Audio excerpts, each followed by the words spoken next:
Hello बच्चों, क्या हाल चाल? बढ़िया एकदम। तो चलिए आज हम लोग फिजिक्स का एक इम्पॉर्टेंट चैप्टर शुरू करते हैं जिसका नाम है electricity. It is very important chapter. तो आप लोग से विनती है कि अपना एनसीईआरटी बुक को लेके बैठते हैं, ठीक है। तो हम लोग को पता है कि करंट फ्लो करता है कहीं से भी। फॉर एग्जांपल टॉर्च हो गया, स्विच हो गया, आई मीन बल्ब हो गया, पंखा हो गया, उसमें करंट फ्लो करता है तभी ये लोग चलता है या फिर जलता है, ठीक।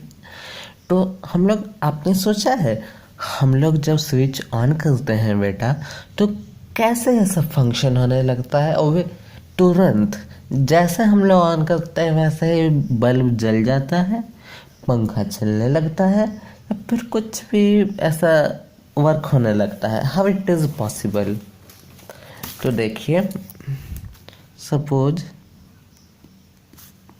ये बल्ब है, ठीक है, और ये वायर है और ये स्विच है, ठीक है। अगर हमने इसे अगर हमने स्विच ऑन किया तो इसके अंदर ये क्लोज हो जाता है, ठीक है। स्विच का स्ट्रक्चर होता है इसी टाइप का। अगर हम लोग इसको ऑफ करते हैं तो इस तरीके से डिस्कनेक्ट हो जाता है, जिस वजह से करंट इसमें फ्लो नहीं करता है। और जब हम लोग ऑन करते हैं तो ये कनेक्ट हो जाता है। तो ये पूरा कनेक्ट हो गया, तो इसके वजह से करंट फ्लो करने लगा। और ये तुरंत से पहले होता है बेटा, तुरंत से पहले, ठीक है। अब नाउ इट इज, हाँ ये हो गया। How do we express electric current? Electric current is expressed by the amount of charge flow throughout particular area in unit time. Electric electric current हम लोग कैसे एक्सप्रेस करते हैं? अमाउंट ऑफ चार्ज फ्लो कर रहा है किस यूनिट टाइम में, मतलब करंट में एक यूनिट टाइम में कितना चार्ज फ्लो कर रहा है उससे हम लोग एक्सप्रेस करते हैं, ठीक है। मतलब करंट कैसे फ्लो करता है, क्योंकि वायर के अंदर देखो, वायर मेटल का होता है, ठीक है। और मेटल का होता है तो उसमें इनफाइनाइट नंबर ऑफ एटम रहते हैं, ठीक है। वायर है, इसमें कई सारे एटम रहते हैं, ठीक है। कई सारे छोटे छोटे छोटे छोटे एटम रहते हैं। अब एटम के अंदर इलेक्ट्रॉन, प्रोटॉन और न्यूट्रॉन रहता है। अब आप सभी को पता है कि वायर में जो इलेक्ट्रॉन रहता है, मतलब किसी भी मेटल में इलेक्ट्रॉन रहता है, तो ये फर्स्ट सेल हो गया, सेकंड सेल, ये थर्ड सेल, ये फोर्थ सेल। तो जैसे जैसे रेडियस बढ़ता है तो वैसे ही वैसे ये मतलब न्यूक्लियस जो होता है उससे दूरी बढ़ता है, तो वो अट्रैक्ट धीरे धीरे कम करता है। कैसे? अगर मान लीजिए कि किसी पेरेंट्स के पास दो बच्चे हैं, ठीक है। एक बच्चा घर में है और एक बच्चा पेरेंट्स के बहुत दूर है, मतलब हॉस्टल में है। तो जो घर में बच्चा है, पेरेंट्स उस पर तो बहुत अच्छे से बेटा ध्यान दे पाएंगे ना, तो वो किसी गलत रास्ते पे नहीं जाएगा, मतलब वो बिगड़ेगा नहीं, और वो उसको पेरेंट्स का डर भी रहेगा। लेकिन वही जो दूसरा बच्चा हॉस्टल में रहता है, उसको तो पेरेंट्स का कोई भी डर नहीं रहेगा, वो तो कुछ भी अपने मन में कर सकता है। तो पेरेंट्स के कांटेक्ट में नहीं है तो कुछ भी कर सकता है। इन द सिमिलर मैनर बेटा, ये जो जैसे जैसे दूरी बढ़ रहा है वैसे वैसे न्यूक्लियस से एटम का अट्रैक्शन कम हो रहा है। तो वो कई बार ऐसा होता है कि कुछ इलेक्ट्रॉन ऐसे में छूट जाते हैं और वो रैंडमली मूव करते रहते हैं। अब जब इलेक्ट्रिक करंट का बात आता है तो हम लोग उन्हीं इलेक्ट्रॉन को एक स्पेसिफिक वे दे देते हैं फ्लो करने के लिए, तो उसी वे में फ्लो करता है, ठीक है। आ, और उस वे में फ्लो करता है, उसी वजह से करंट जनरेट होता है बेटा, फ्लो ऑफ इलेक्ट्रॉन। तो उसी को हम लोग कहते हैं कि charge flow in a particular area in unit time, यानी कि एक यूनिट टाइम में कितना चार्ज फ्लो कर रहा है। और इसको हम लोग ये भी कह सकते हैं rate of flow of electric charge. इसी को हम लोग करंट कहते हैं कि उसका जो चार्ज है उसके रेट ऑफ फ्लो। अच्छा, अब इसमें हम लोग को पता है कि एक नेगेटिव होता है और एक पॉजिटिव टर्मिनल होता है। तब बेटा जो चार्ज हो गया ना वो नेगेटिव से पॉजिटिव की ओर फ्लो करता है, बट इलेक्ट्रॉन के पास क्या है, इलेक्ट्रॉन के पास नेगेटिव चार्ज है ना, तो नेगेटिव की ओर फ्लो करेगा ना।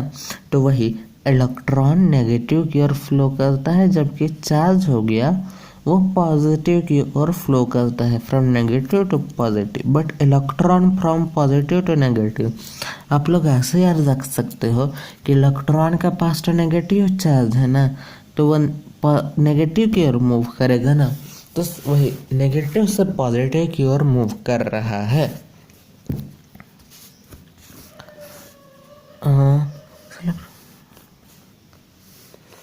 तो यही देखिए, electric current was considered to be the flow of positive charge in the direction of positive taken to be the direction of electric current.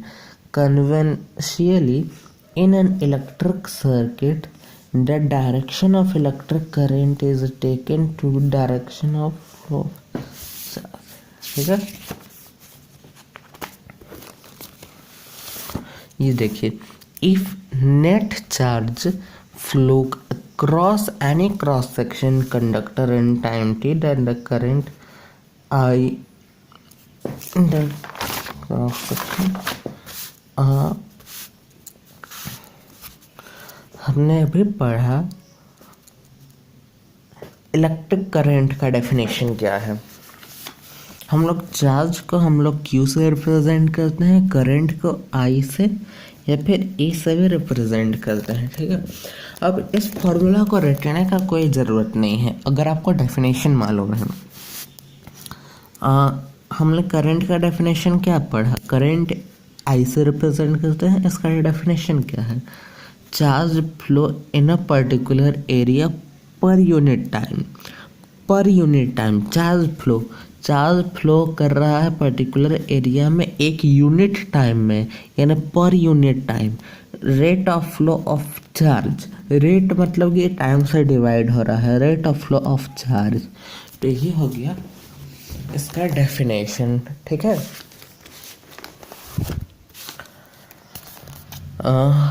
Electric current का, इलेक्ट्रिक चार्ज का SI यूनिट कूलम होता है, और एक coulomb का value 6 × 10⁻18 electron होता है एक कूलम में। ठीक है, एक कूलम में इतना इलेक्ट्रॉन होता है। ठीक है, और कूलम जो हो गया ना बेटा, वो ये एक नेचुरल नंबर के जैसा है। मतलब क्या है, मतलब ये है बेटा कि नेचुरल नंबर 1.5 हो सकता है क्या, 2.5 हो सकता है क्या, नहीं ना, नेचुरल नंबर 1 2 3 4 ऐसे होता है ना। तो वही ये जो कूलम है ये भी इंटीग्रल मल्टीपल होता है, मतलब 1 हो सकता है, 2 हो सकता है, 3 हो सकता है, 4 हो सकता है एक कूलम। ये तो चार्ज रिप्रेजेंट कर रहा है ना बेटा, तो ये डेसिमल में नहीं हो सकता। मेरा मतलब है एक कूलम में ना इतना चार्ज है, तो इसको हम लोग ध्यान नहीं देंगे, हम लोग सिर्फ इसको ध्यान देंगे कि ये इंटीग्रल मल्टीपल हो सकता है। 1 कूलम हो सकता है, 2 कूलम हो सकता है, 3 कूलम हो सकता है, सपोज 5 कूलम है। तो अगर 5 कूलम रहेगा तो ये वाला 5 से इंटू कर देंगे, यानी कि 30 × 10⁻18 इलेक्ट्रॉन उसमें हो जाएगा।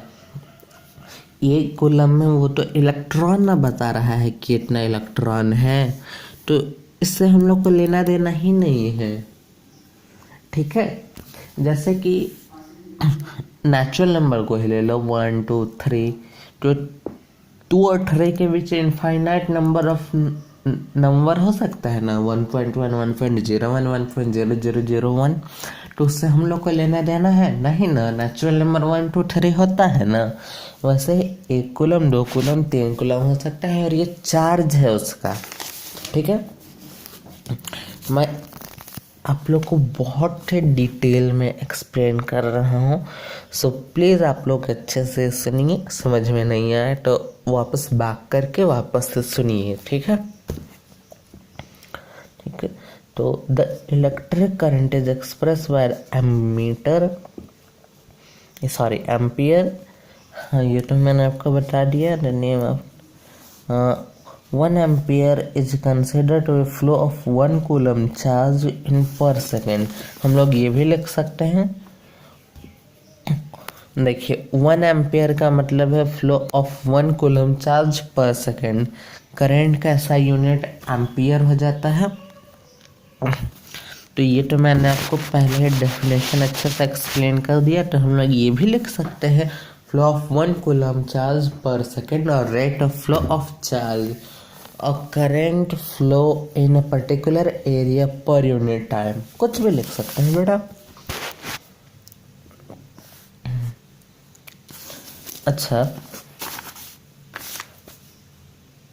1 ये हो गया माइक्रो एम्पियर, इसका मतलब है 10⁻³ एम्पियर हो गया, ठीक है। 1 सॉरी 10⁻⁻⁶ ये हो गया मिली एम्पियर, इसका मतलब है 10⁻³ एम्पियर हो गया। ये हम लोग अपने कैलकुलेशन को इजी बनाने के लिए करते हैं बेटा, ठीक है, क्योंकि कई केसेस में करंट बहुत ही स्मॉल अमाउंट में चाहिए होता है।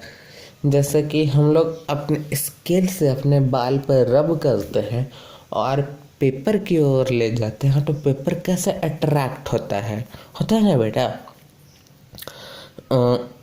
तो उसमें वो 1 एम्पियर 2 एम्पियर ऐसा तो चार्ज नहीं ना जनरेट हो सकता है, उसमें बहुत ही स्मॉल अमाउंट का चार्ज जनरेट होता है। तो वही बात हुआ कि वैसे ही सब केसेस के लिए हम लोग माइक्रो एम्पियर या फिर मिली एम्पियर लिखते हैं, ताकि अपने कैलकुलेशन को इजी बना सके, ठीक है। It is all.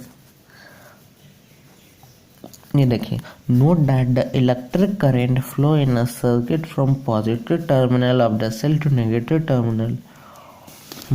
ये तो मैंने आपको बता दिया, करंट पॉजिटिव से नेगेटिव की ओर फ्लो करता है और इलेक्ट्रॉन नेगेटिव से पॉजिटिव की ओर फ्लो करता है।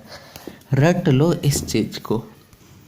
हम लोग ये देखते हैं, अ करंट ऑफ इतना ampere is drawn filament of bulb in 10 minute, the amount of electric charge. तो देखिए, पहले देखिए 5 एम्पियर है और टाइम t = 10 मिनट है। तो हम लोग ना ऐसा यूनिट में बदल के कैलकुलेशन करते हैं। तो टाइम का ऐसा यूनिट तो सेकंड हो गया ना, तो इसको हम लोग 10 इंटू सेकेंड भी तो लिख सकते हैं ना।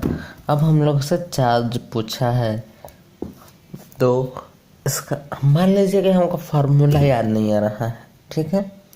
तो करंट का डेफिनेशन हमको पता है, current the rate of flow of charge in a particular area in पर यूनिट टाइम, यानी कि एक यूनिट टाइम में एक पर्टिकुलर एरिया में कितना चार्ज फ्लो करता है।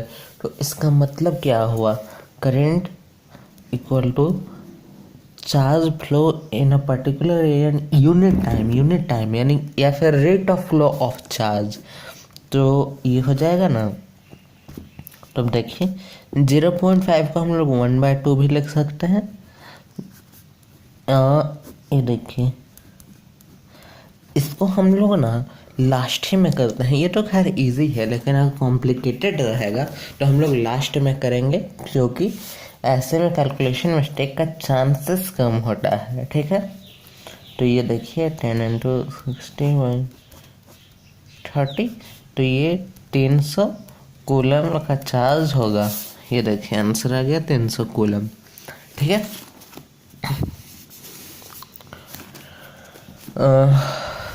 अब देखिए, अच्छा बेटा, पोटेंशियल डिफरेंस एक टॉपिक है, तो इससे पहले हम लोग एक एक्सपेरिमेंट को बताते हैं। ठीक है।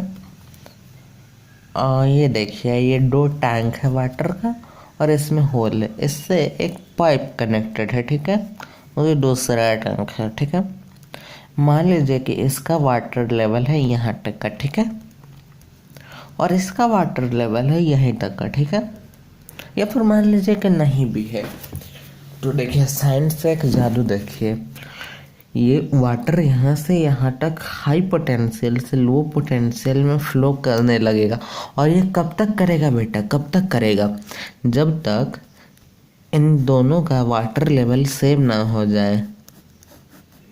वाटर लेवल इन दोनों का सेम जब तक ना हो जाए तब तक ये फ्लो करते रहेगा। ये हो सकता है ऐसा नहीं समझ में आ रहा है, पर अगर एक्सपेरिमेंट आप लोग करोगे ना घर में तो आ जाएगा। Similarly in the similar manner बेटा, पोटेंशियल डिफरेंस यही होता है। देखिए डिफरेंस, पोटेंशियल का डिफरेंस, पोटेंशियल डिफरेंस, ये पोटेंशियल डिफरेंस अगर हो जाता है ना तो उसी वजह से चार्ज फ्लो करता है हायर कंसंट्रेशन से लोअर कंसंट्रेशन की ओर। इसी वजह से चार्ज फ्लो कर जाता है। और पोटेंशियल डिफरेंस कैसे क्रिएट होता है? बहुत सारा बैटरी लगा के। बैटरी देखो ना, उसमें हो सकता है किसी में 10 वोल्ट, किसी में 20 वोल्ट, किसी में 30 वोल्ट लिखा होता है।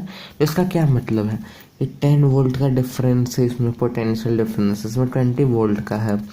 मतलब ये बैटरी हो गया, मान लीजिए कि 30 वोल्ट का है, तो इसका मतलब ये नहीं कि 30 वोल्ट का है, मतलब इसमें डिफरेंस 30 वोल्ट का है।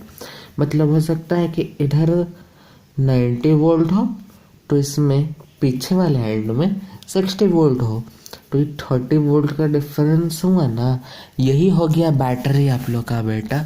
ये बहुत सारे सेल को कनेक्ट करके पोटेंशियल डिफरेंस क्रिएट किया जाता है। तो इसको हम लोग क्या कह सकते हैं? Be defined electric potential difference between 2 point in an electric current carrying some current, work done to move unit charge from one point to other। Work done कर रहा है तो move unit charge from one point to other point, एक point से दूसरे point में move करने के लिए जो वर्क डन कर रहा है। जैसा कि मैंने आपको बताया कि इसके वजह से पोटेंशियल डिफरेंस क्रिएट होता है तो करंट फ्लो करता है। तो वही करंट कैसे फ्लो करता है? मैंने आपको बताया चार्ज फ्लो करता है, इस वजह से करंट जनरेट होता है। तो पोटेंशियल डिफरेंस क्रिएट हो रहा है तो इसी की वजह से तो चार्ज मूव कर रहा है। तो चार्ज कैसे मूव कर रहा है? ये वर्क कर रहा है मूव करवाने के लिए, तो वही हो गया what is potential difference, work done to move a charge from one point to other point. तो वही हो गया पोटेंशियल डिफरेंस का फॉर्मूला है W/Q, वर्क डन, और ये चार्ज हो गया। ठीक है। SI यूनिट हो गया वोल्ट, पोटेंशियल डिफरेंस का हो गया वोल्ट। ठीक है। 1 volt is the potential difference between 2 point carrying conductor 1 joule of work done to move 1 coulomb charge. देखिए मैंने आपको बताया है इसकी वजह से पोटेंशियल डिफरेंस क्रिएट हो जाता है जिसकी वजह से चार्ज फ्लो करता है। जैसे कि इसमें हायर कंसंट्रेशन से लोअर कंसंट्रेशन में वाटर फ्लो कर रहा है, वैसे अगर मान लीजिए कि बैटरी है, ठीक है, ये सेल हो गया, ये बल्ब हो गया आपका, ठीक है, तो ये हो गया, मान लीजिए कि ये हो गया 30 वोल्ट, ये हो गया 15 वोल्ट, तो ये 15 वोल्ट का ये बैटरी है, ठीक है। तो इसमें डिफरेंस क्रिएट हो गया, तो ये हायर कंसंट्रेशन से लोअर कंसंट्रेशन की वो फ्लो कर रहा है ना, चार्ज फ्लो कर रहा है, जिसकी वजह से करंट जनरेट हो गया, ठीक है। मान लीजिए कि इधर भी 30 वोल्ट का रहता तो स्टेबल हो जाता, तब करंट जनरेट नहीं होता क्योंकि चार्ज ही फ्लो नहीं होता। ये डिफरेंस की वजह से चार्ज फ्लो हो जा रहा है। तो यही कहना चाह रहा है, यही हो गया मेरा डेफिनेशन। आप समझिए, 1 joule of work done to move a charge of 1 coulomb, यानी कि 1 कूलम चार्ज को मूव कराने के लिए 1 जूल लगता है, ठीक है। Potential difference measure by the instrument called voltmeter. Voltmeter always connect in parallel.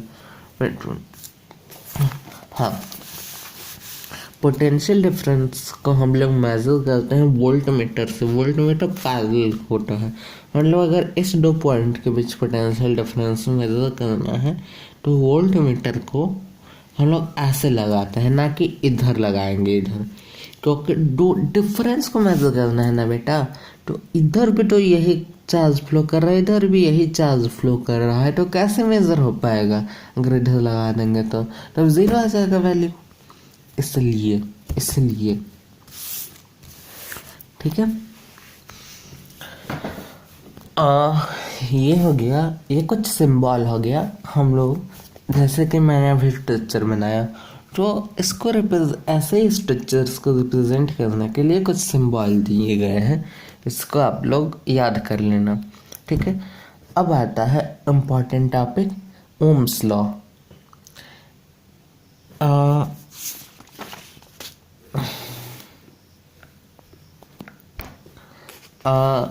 ये देखिए, पोटेंशियल डिफरेंस डायरेक्टली प्रोपोर्शनल होता है करंट के, ठीक है। अब हम लोग को पता है कि अगर प्रोपोर्शनैलिटी कांस्टेंट अगर हटाना है तो इसके लिए एक कांस्टेंट आएगा, तो वो हो जाएगा आर, वो रेजिस्टेंस हो जाएगा। यानी कि पोटेंशियल डिफरेंस करंट पे डिपेंड करता है। मैंने आपको बार बार रिपीट करके बताया है, पोटेंशियल डिफरेंस की वजह से चार्ज फ्लो करता है, उसकी वजह से करंट जनरेट होता है। तो यानी कि पोटेंशियल डिफरेंस इनडायरेक्टली भी करंट पे डिपेंड कर रहा है। लेकिन एक कांस्टेंट आ गया रेजिस्टेंस, ठीक है। अब यार रेजिस्टेंस क्या चीज़ है? तो ये देखिए, ये बहुत सारे एटम है, ठीक है। वायर में बहुत सारे एटम है, ठीक है। अब एक इलेक्ट्रॉन फ्लो कर रहा है, मैंने आपको बताया इलेक्ट्रॉन फ्लो करता है। तो इलेक्ट्रॉन फ्लो कर रहा है, लेकिन ये एटम से टकरा जा रहा है, टकरा जा रहा है तो इसका स्पीड स्लो हो गया। फिर ये फ्लो किया, इधर से टकरा गया, इधर गया, इधर टकराया, ऐसे फ्लो किया, ये भी गया, ऐसे टकराया, इधर से टकराया, इधर से टकराया, इधर से टकराया, ऐसे ऐसे फ्लो कर रहा है, ठीक है। तो रेजिस्टेंस का मतलब क्या हो गया? ये इसको एटम्स इन इलेक्ट्रॉन को रेजिस्ट कर रहा है, इलेक्ट्रॉन्स को रेजिस्ट कर रहा है, एटम फ्लो करने से रोक रहा है, ऑब्स्टेकल क्रिएट कर रहा है। इसकी वजह से इसका स्लो हो जा रहा है स्पीड, ठीक है। 1 मिनट।